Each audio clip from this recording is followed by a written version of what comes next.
আজকে বাড়িতে বানিয়েছিলাম মাটন, যার জন্য প্রথমেই ওভেনের মধ্যে কড়াই বসিয়ে তার মধ্যে দিয়ে দিয়েছিলাম সর্ষের তেল। সর্ষের তেলটা গরম হয়ে এলে এর মধ্যে দিয়ে দিয়েছিলাম আগে থেকে ডুমো ডুমো করে কেটে রাখা আলুগুলো। এরপর হলুদ আর নুন দিয়ে আলুগুলোকে ভালো করে উল্টে পাল্টে নেড়ে চেড়ে লাল লাল করে ভেজে নিয়েছিলাম।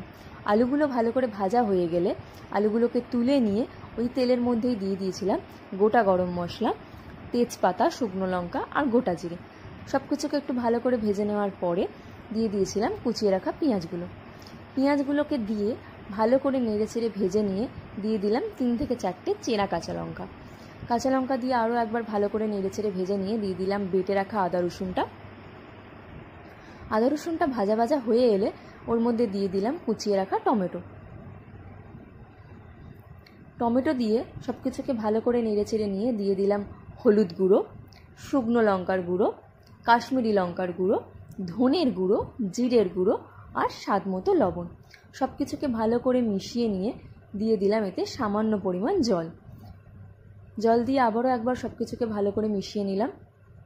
এরপর মশলাটা থেকে তেল ছেড়ে এলে দিয়ে দিলাম খাসির মাংস দিয়ে মশলাটাকে আরও একবার ভালো করে কষিয়ে নিতে হবে।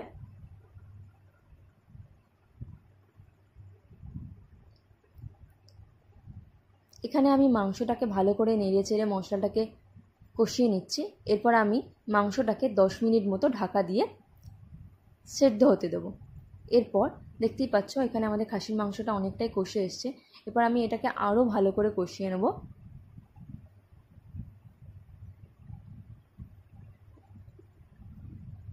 খাসির মাংসটা ভালো করে কষে এলে আমি এর মধ্যে দিয়ে দেবো আগে থেকে ভেজে রাখা আলু দিয়ে মাংসটাকে আমি আরও একবার ভালো করে কষিয়ে নেব, যতক্ষণ না পর্যন্ত মাংসটা থেকে তেল ছেড়ে আসছে। তো দেখতেই পাচ্ছ এখানে আমাদের মাংসটা ভালো করে কষানো হয়ে গেছে। এরপর মাংসের কড়াইটা নামিয়ে ওই ওভেনের মধ্যেই আমি প্রেশার কুকার বসিয়ে তার মধ্যে এই কষানো মাংসটাকে দিয়ে দেব। এরপর আমি দিয়ে দেব কড়া ধোয়া জলটা দেওয়ার পর আমি সব কিছুকে ভালো করে মিশিয়ে নেব। এরপর আমি ওর মধ্যে দিয়ে দেব গুঁড়ো গরম মশলা দেওয়ার পরে আমি মাংসটাকে আরও একবার খুন্তি দিয়ে ভালো করে নেড়ে চেড়ে নেব। সব কিছু ভালো করে মিশিয়ে নেওয়া হয়ে গেলে প্রেশার কুকারের ঢাকনা এঁটে আমি মাংসটাকে 6 থেকে 7টা সিটি দিয়ে